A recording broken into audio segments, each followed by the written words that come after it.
Debout Congolais, unis par le sort, unis dans l'effort pour l'indépendance. Dressons nos fronts, longtemps courbés, et pour de bon, prenons le plus bel élan dans la paix. Encore une fois de plus, les bienvenus dans la chaîne Nabino préférée Tindika Tindika. Abonnez-vous massivement si vous ne l'avez pas encore fait. Et vous continuez toujours à soutenir Bissopo, émission Nabino Debout Congolais et Banako Kende de l'avant.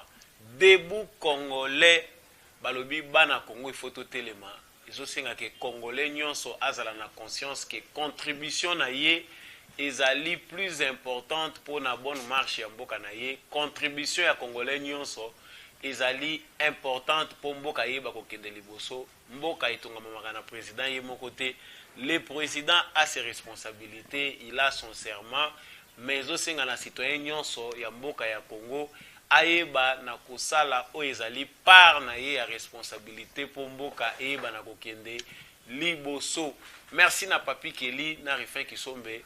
Oyo bazo sala biso bien pour émission oyo comme na bitando na bino. Merci na bino ba fidèles téléspectateurs na biso pe ba landi ya Debout Congolais. Boza ebele bokomela ka biso, boza ka vraiment wana tout prêt pour na ko partager ba analyse, ba suggestion na biso pe ba observation na biso y actualité. Vous êtes sur la bonne fréquence encore une fois de plus. Nazo souhaiter bino le et la bienvenue. Lelo tozolo bela lisusu nini na elibino ba information ya sika tozolo bela likambo oyo ya Mike Amer, ambassadeur ya ISA en RDC, Carlos Rob, ambassadeur d'Espagne, et Emily Maltam, ambassadeur ya Grande-Bretagne, bazan en Kamba le 21 lelo pour na makambo Italie Kadima yango bakende kolobela na autorité spirituelle, sa divinité Simon Kimbangu, oyo ya église kimbangiste. Donc au menu à échange na bango. Mais il est à rapporter que rencontre na bango ezalaki pona mercredi mais ba anilaki yango protocole yankamba to directeur pe ya cabinet yankamba komelaki bango pona koyebisa bango ke ezali moyen ba ya ezate parce que ba dispositif nyonso sur le plan logistique na le kokaki te. Dès le 21 bakokende kuna bazokende kosala nini. Kadima a déjà entériné dans l'Assemblée nationale. L'ambassadeur wana misatu bazokende kosala nini nankamba toko découvrir ango tout au long et actualité oyo.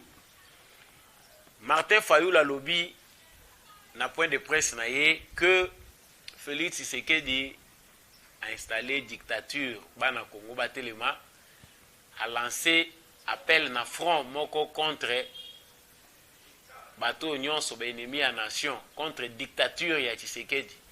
Il faut ça la front a sengi ba force nyonso acquise au changement ba s'allier na ye pona ko telemela dictature au Tshisekedi alingi a instaurer na mboka wana Martin Fayulu. Donc distraction, coup de théâtre, nyonso tokobenga wana. Nous allons encore chercher à découvrir cela tout au long de l'émission Oyo. Rapport à Jacques Bercy, balobi que selon sondage Nabango Félix Tshisekedi a comporté l'élection ce qui est Salami Lobby na 32%, Moïse Katumbi 16%, Fayulu a kozala na 13%. Wana bango mutu balobi. Tokulinga pe to analysango pe to décryptango pe balobi que popularité ya Tshisekedi eza na baisse pendant saison mobimba depuis 2020 ti tozokota 2021 popularité ya président Félix Tshisekedi ekiti makasi. Nous allons aussi chercher à décrypter cela tokolobelango pe tout au long de l'émission Oyo. Noël Tchani a félicité l'Assemblée nationale à lobby, va démontrer que bakoki ko se laisser intimider te na ba ligne rouge où ils a tracé na batumoko baza na patriotisme te baza pe na loyauté te. A lobby na nani to découvrir ngo kaka na émission Oyo. naza content koyeba bino ebele nazo sala tour du monde pona ko saluer bino parce que nayebi ke ba congolais nyonso bozali à travers le monde bozala kana souci ya ko participer na actualité ya mboka na bino pe ko comprendre nini ezoleka sur les sols congolais. Mais cette fois-ci émission Debout Congolais et pesi bino opportunité ya ko découvrir actualité congolaise na lisu ya sika. Vraiment ezali pona bao ba yebite mwana mboka Samba Olonga. Ça c'est un sobriquet Samba Olonga ou Sambi Olongi. Kombo mususu ezana se wana bitando na bino ndenge bomoni yango, mais pour les intimes c'est Samba Olonga. Ndenge tumesana ko Samba potolonga na lola peto ko Samba kaka. Mike Amer azoluka nini? Ba Congolais belé balobi, c'est comme si nous étions dirigés par les Américains. Mike Amer aza toujours à la tête kokende kozonga. Nasalaki déjà mission moko kolobela makambo oyo. Awa bambassadeur misatu oyo bakei na nkamba. Tour wa liboso makambo esimbaki te, mais cette fois-ci bakei lisusu. Dans l'analyse, tant que yo moni déjà bo se fixer qui date bien parce que logistique ango pe tozoyi bango te za logistique ndenge nini. Batu ya nkamba balobi biso ndenge toyokanaki na bino mercredi moyen to yamba bino eza te, logistique eza prêté. Sikoyo bakoyamba bango lelo non le 21 sikoyo boya soki bokoya tokokoyamba bino. Balangage eza ebele. Tant que tu na décryptage, tu dois découvrir que l'église wana eza pe parmi les églises oyo outre peut-être passer na bango ndenge ba soutenaka ba régime nyonso comme d'habitude, mais eza régime eza église moko incarnation nango ezali ya Simon Kimbangu, ezali ya lutte contre le néocolonialisme. C'est-à-dire l'église kimbangiste soki elati ba vertu ya mutu oyo bango ba incarnaka comme prophète munene Simon Kimbangu bakozala toujours na défense ya politique oyo ezali ko valoriser l'homme noir. Mais pona kozonga na vif ya sujet na biso bandeko na biso wana bakei visite touristique na nkamba ou bien bakei nini selon les informations bango depuis kala bazalaki kosenga na église kimbangiste que a retiré kadima comme ça va revoir processus ndenge mususu. Selon les sources concordantes au biso tozui ezali que les Américains, les Occidentaux généralement bango bazalaki na besoin ya proposer candidat mususu, donc ba proposer candidat mususu outre Denis Kadima. Na logique ya bango ba occidentaux, ils pensaient que Denis Kadima lokola a tie conflit. Et puis ceux qui peut tolandi malamu ba payer belo occidentaux bazo maîtriser yete o balinga kozala na mise na processus électoral ya Congo. Bazo maîtriser yete. Ko maîtriser ye elakisi que ba pays occidentaux tango bakotaka na makambo processus électoral na biso bazala kana souci ya ko appuyer les kambo kaka soki ba moni intérêt na bango. Soko yoki ba pesi point de vue c'est que intérêt na bango eza na kati. Bisiki intérêt na bango ezate ba kokota te.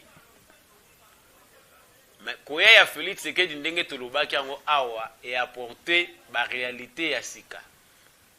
Les nouvelles réalités apportées par l'accession de Félix Tshisekedi au pouvoir, c'est que baronnière ya kala, ba mazita ya kala, ba cop oyo batu bandeki kosala kala na Congo eza remis en cause. Qu'on remettre en cause makambo wana et pousser que et créer ba crise na babisika ebele. Pour ce qui concerne le processus électoral, na makambo ya désignation animataire ya CENI, la communauté internationale a devant un fait accompli parce que bakutani na mutu moko coriace sur le plan démocratique. Objectif ya communauté internationale ezalaki que lokola bakomba na niveau na bango ya union ya communauté internationale bazoyoka na malamu te, il faut ba bousculer processus, ba imposer candidat mususu en dehors ya Denis Kadima na kowela na bango. Mais le jeu ici a fait que la démocratie, Kozala na un démocrate et puis fils d'un démocrate légendaire, Oyo Aza très connu dans Mboko pour avoir mené bien sa lutte pendant plusieurs années, Etienne Tshisekedi. Et ça dit que Tshisekedi a la transparence devant le monde entier. Parce que pour le monde kota awa baya ko imposer ba congolais choix awa, il faut bazala na raison moko valable oyo bango bakoko kotela na likambo ya Congo. Mais procédure Tshisekedi atikaki makambo ekendele na présidence na ye selon désignation ndenge epesamela ke na ba confession religieuse et permettre que ba détracteur ya Congo na niveau ya communauté internationale bazala na argumentaire sur lesquels bakoki ko se pencher pour imposer leur logique à la CENI. Makambo ekei na ba confession religieuse, c'est au niveau des confessions religieuses que les qui prennent les changements, les qui prennent les changements, ils allaient elle oyo ya 6 confessions religieuses. Ma confession religieuse wana 6 pona bango. Ils ont trouvé que Denis Kadima Azali candidat malam. Ils ont laissé la place, le choix à l'église kimbangiste. Pourquoi? Parce que ceux qui tozongi na histoire, ndenge tozolo bango continue ko lobango pona bato yo bazo yebate, bato bazo lobakaka. Denis Kadima incarne les changements. Pourquoi? Parce que depuis makambo processus électoral et banda na Congo depuis 2006, depuis l'époque à Kabila. Tout ce qui kozwa espace linguistique mususu te à part espace swahidophone. Deuxièmement, les deux seules confessions religieuses oyo ba proposaka ba candidat ezali kaka 5 na E6. Donc ici la possibilité est que tout le monde a peine nos changements. Ba élection nyonso oyo eleka na bamboka mususu eza ba élection oyo na bamboka na biso na passé eza ba élection oyo ememi cacophonie et ememi problème. 3 fois oyo toke na ba élection wana catholique asopozaka kaka. Catholique monaka consensus kaka te, mais dans le fond ce sont eux qui présentent bango moto bapesaka ba candidat mais ba jouaka politique ya kwa aveugle nango opinion. Ba élection les a chaotique, ba président ya ba CENI wana na CI à l'époque eza kaka bato bazalaki désavoué na peuple congolais. Mais cette fois-ci la chance est ça là epesami que confession religieuse OP apesana noté apesa pe candidat na ye. Bao mususu bazaki na candidat na bango ba se retirer batiki pe na balubité bakimbangi se tour ba pesa.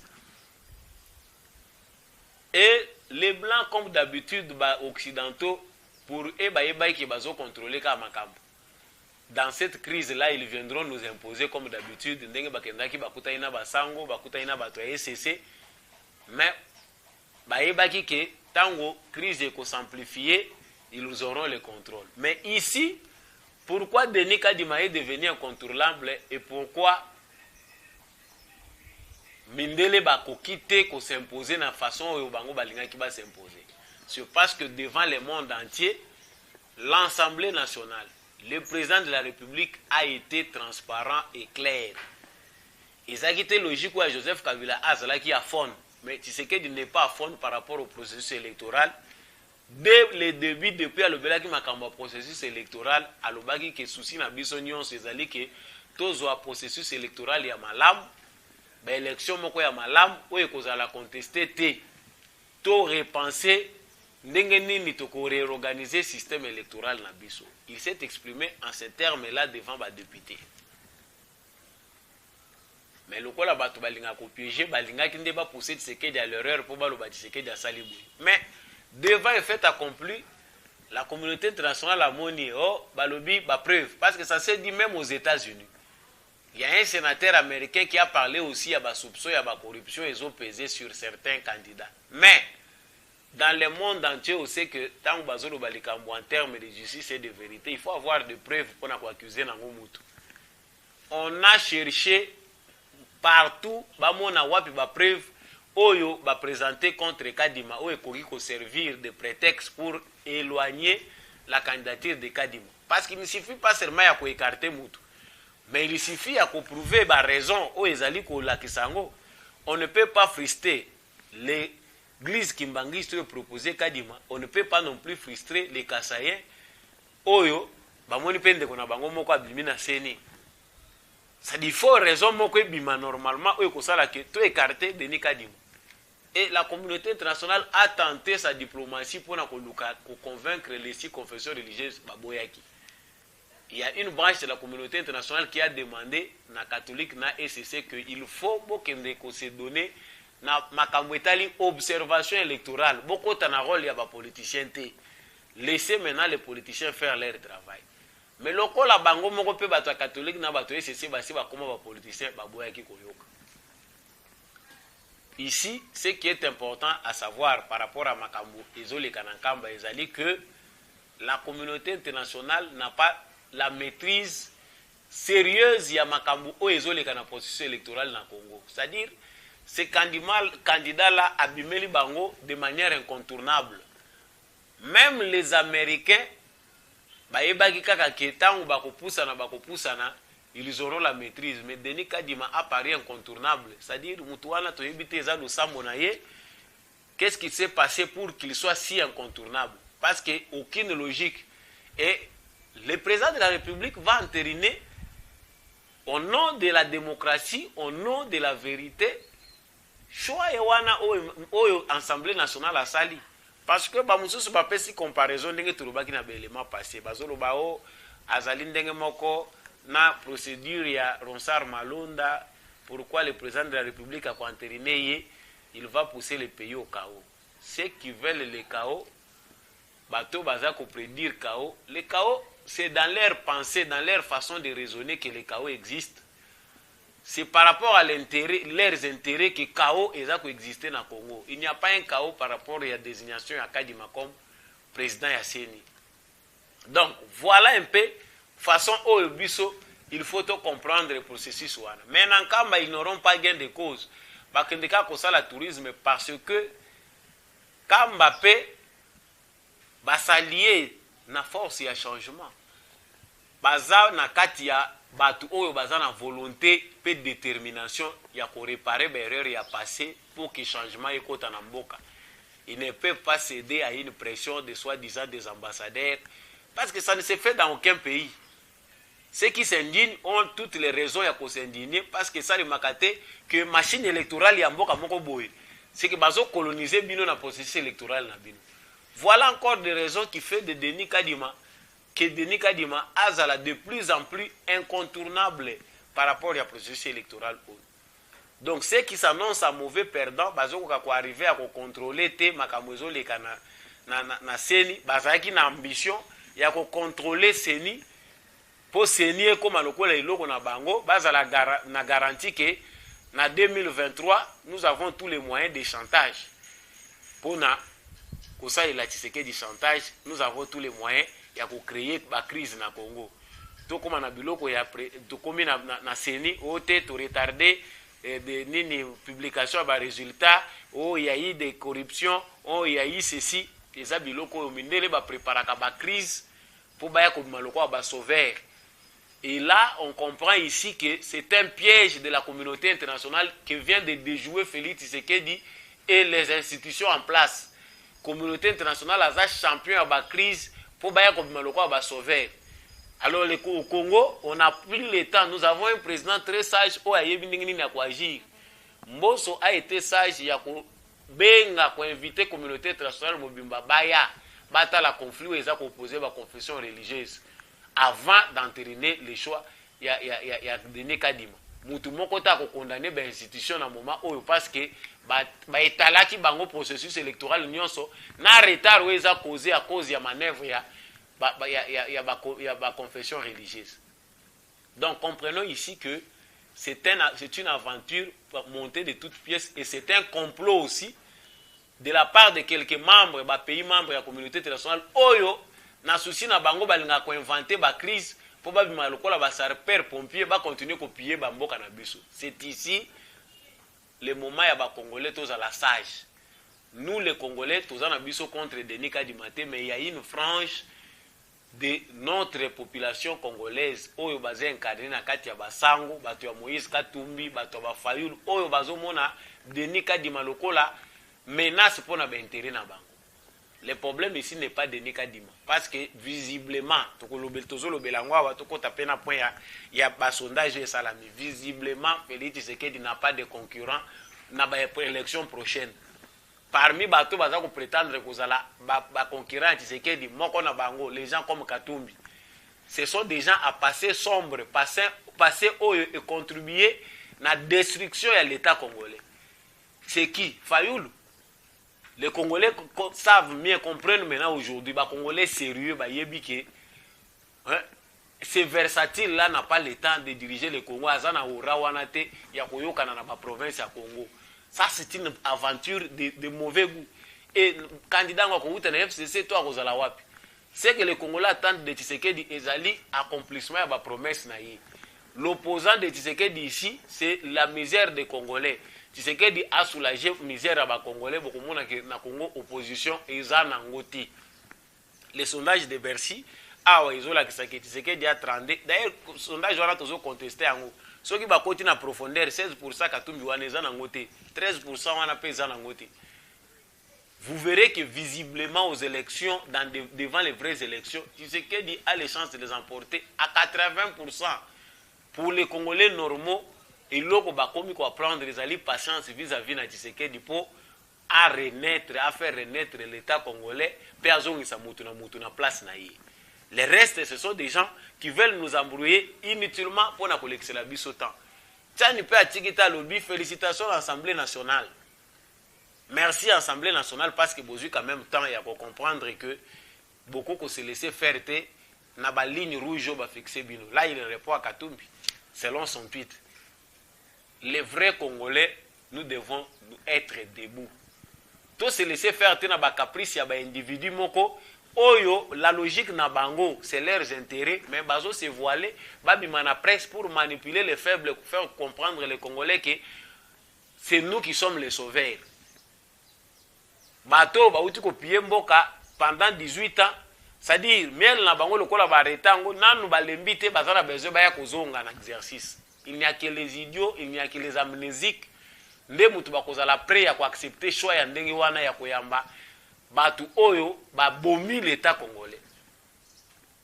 Donc si nous pouvons comprendre ici logique oyo ya makamba ba élection, c'est une logique, on n'est pas en train de combattre Félix Tshisekedi, bazo combattre des nations congolaises et zoa indépendance na ngote par rapport ya makamba question interne na biso. Quelques membres de la communauté internationale na ba congolais mafieux belé souci na bango ezaka ke processus électoral ya Congo et que na cas de crise en crise pour bango bazwa nzela ya kokotela. Non, nous nous appuyons ceci, nous appuyons. Donc il faut que des cas de division en division. Les Congolais normaux doivent comprendre que nous devons nous unir. Félix Tshisekedi c'est bien sûr un homme, mais il est exceptionnel. Même si nous faisons l'opposition, nous devons soutenir ces messieurs qui est un don de Dieu. Pour te relever le niveau à Mboka na biso, lobby to kozana président qualité Tshisekedi, ça ne vient pas comme ça chaque fois. Après Tshisekedi, nous verrons visiblement que le président Tokozwa kozana qualité na yete. Pour avoir un volontaire comme Tshisekedi, ça prend du temps. Et Zambatinda Kango chaque fois té. Mais ils en a battu oyo pour na bango cible na bango eza Tshisekedi parce que va comprendre qu'il faut faire rater Congolais occasion wana. Très chers frères congolais, ne chutons pas. Ne cédons pas la pression ya mafia congolaise na mafia internationale. Oh, bazolinga ko dissuader Congolais que Tshisekedi n'est pas un Congolais qui maîtrise les événements. Il n'arrive pas à bien gérer le Congo. Péché à Tshisekedi tozo tuna bango na 2 ans et demi, presque 3 ans au tozo koma. Ezali nini? Le péché de Tshisekedi, c'est parce qu'il nuit à leurs intérêts. Azo kanga ba robinet na bango. Que ça soit ya bato libanda, que ça robinet wana ndenge za fermé, ya ngonde mutepe si passe na bande kona biso ebele, il pense que na moment oyo Tshisekedi est un homme à abattre. Comme bazo ka réussir après plusieurs coups ya koboma Tshisekedi, ils veulent maintenant saboter tout ce que Tshisekedi fait. Tshisekedi a ta gratuité, babundisi, on utilise les catholiques pour détruire l'action gouvernementale et la gratuité de l'enseignement.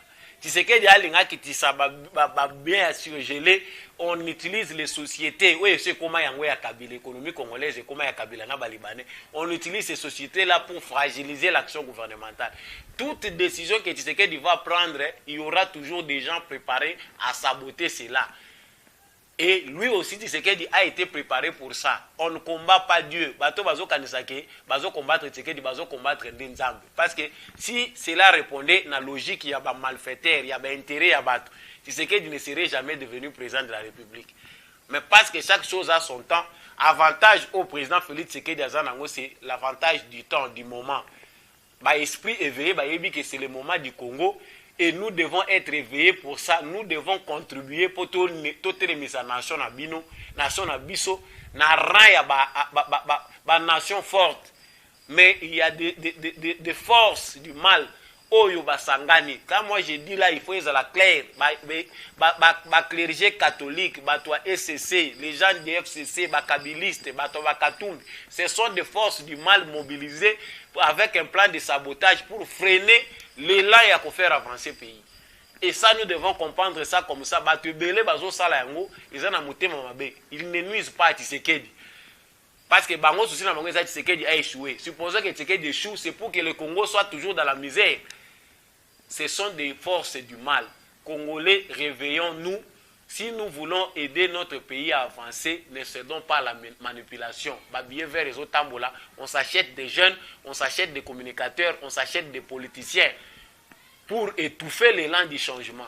Alors que nous qui soutenons les changements, mobilisons-nous aussi avec toute énergie.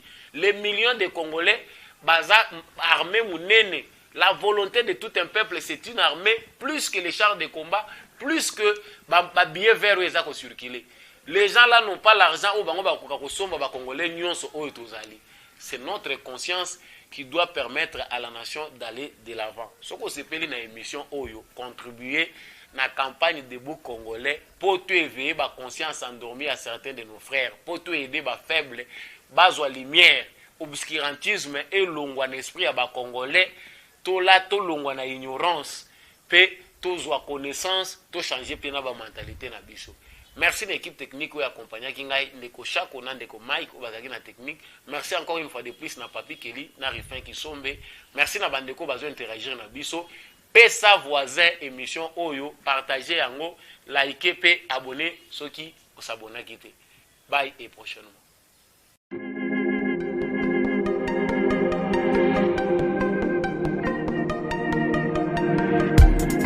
Après 25 ans d'expérience, eh oui, de 1995 jusqu'à ce jour, Elton Store, l'unique shop congolais de Londres, la Grande-Bretagne, il est Londres, et ça lui cause la fierté à la communauté nabiso, et surtout, il y a un homme d'affaires congolais sérieux dans la diaspora. Oh yes, yes, yes, yes. C'est créé Elton Store et Sali Kakamoko, le sérieux, à quel na service qui tourne à client naïe. Avec ma produit naïe, où il y a première classe, il y a qualité supérieure. Oh, il y a ma bombe à Eden Store. Oh yes, mon climat bimbe yeba. La maman à Londres va confirmer. Eden Store, c'est le berceau des produits cosmétiques. Il y a solo produits originaux. Et yes, les alipes berceau de produits alimentaires, naturels et organiques. Au travers de nos produits cosmétiques, Eden Store détient le secret. Secret ya solo. Oya poso ya mama mwasi kitoko. Poso ya mwasi penza basali kolula. Poso ya mwasi mobala kotala ya alemba te.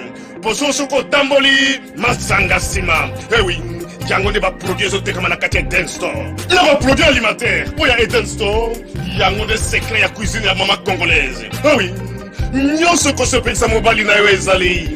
Pondu, matembele, ngai, ndole, fumbwa, ndunda, bilembwe, oyo nyonso penza, oyo kobonga pona cuisine na ezali. Oh yes, yes, yes. Olingi mobali na yo asepela na yo libela na libela. Olingi mobali na yo atala kayo lokola mwasi azali kolula sika. Oh yes. Olingi mobali na si sabilo kono sotela kaye na mesa. Secret zali kaka moko. Eden Store.